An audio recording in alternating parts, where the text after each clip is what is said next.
given the distance and the difficulty of hauling things out here, Yeah.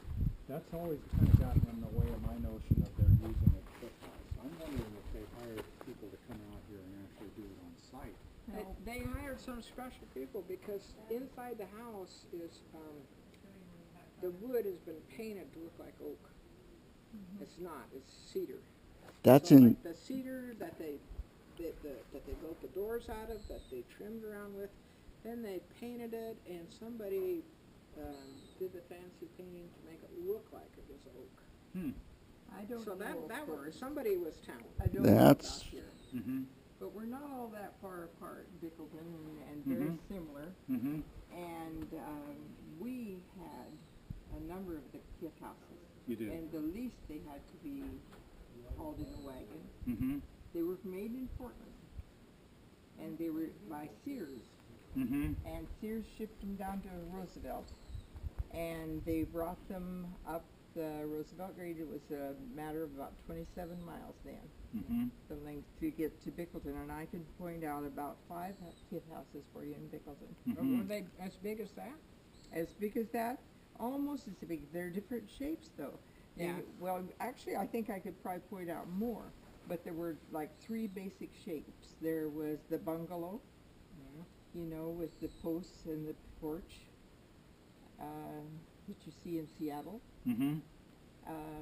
And there was the cracker box, straight up, 2 floors. Yeah. Basically, that was the shape of it. You didn't know what was going on inside, of course. But, Yeah. and then there was a big square house that came up, and all of the roofs Oh yeah. met in the center. They're so hip roof. Is that what it's Yeah, called? yeah. Anyway, but those, they were all, they have the papers, they can prove that those were all kit houses. Yeah. But, one thing you said, to look like mahogany or oak, Yeah. those houses have that. Oh. Where there's, but, and I think It it's, was apparently fairly popular at that I time. think it's made out of whatever, lumber they actually got in Portland, because these kits were all put together in Portland. Huh. Yeah. Hmm. Well, I know when they made the barn, it's obvious that they ordered their supplies and didn't quite have enough. Because there's this one beam that is about that much too short, and they just piled up some boards, you know, and shimmed that sucker up there. It didn't matter that it was 2 Yeah. feet. Well, Granddad, if you knew Granddad, you'd appreciate this, but he operated out of the bigger hammer theory. If it didn't fit, it needed a bigger hammer. Oh, yes. Yeah. Mm. Yeah.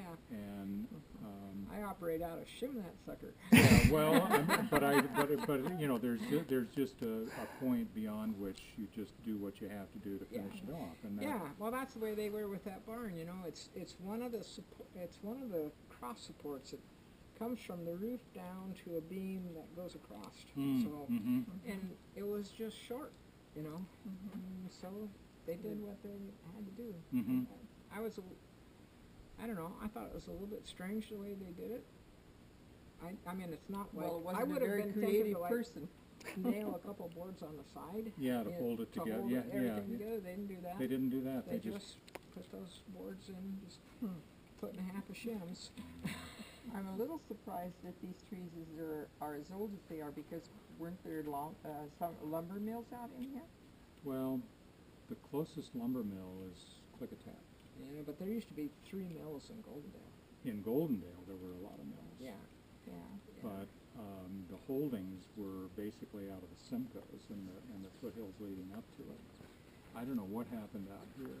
Well, when McClintock bought this place, he bought it on no money down, Mm-hmm. big balloon payment, Mm-hmm. and he sold off this piece of land over Okay. here. I think was part of it. I Yeah, think he I- sold that off, and then he did some logging, and I've always heard that it was the logging that he did that paid, not the farming. But I he could- had a I could- logger come in, and they did a bunch of logging, and that's what made that payment. I could believe that. Yeah. I could believe that. You can still see the big old slash piles. Yeah. You know, they just pushed stuff over the edge into the canyon. Mm-hmm. Well, there There's must a lot of remnants from that. there had to have been some really good farming years, and in the period just leading into World War I, Yes. was the golden age of farming in America, Yes, and high prices. and high prices. That's So how they could afford to build those houses. that's the house. That's why they could afford a whole tractor. That's why they paid cash for the home place.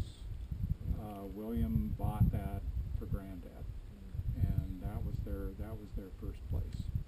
And see, there was, when you drive around Goldendale, and you look at these, most of these farmhouses were built about that time, Mm-hmm. you know, early 1900s. Mm-hmm.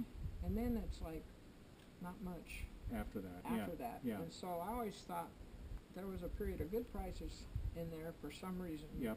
I don't know if it was the Spanish-American War or something drove up prices. Something Or did. drought in the Midwest, but something favored them. Yep. Or the war itself, the First World War. And then there was a terrible drought for probably 10 years in the Midwest. Montana really suffered Yeah, but from... see, these places, they were all built before the First World War. Yeah. Yeah. And that's the Okay. thing. So, But prices did go real high during the First World War, too. Mm-hmm. Got up to like $1 a bushel. That was a lot of money. In those days, In those yeah. days, that was a lot of money. Well, let's push on and to Okay. town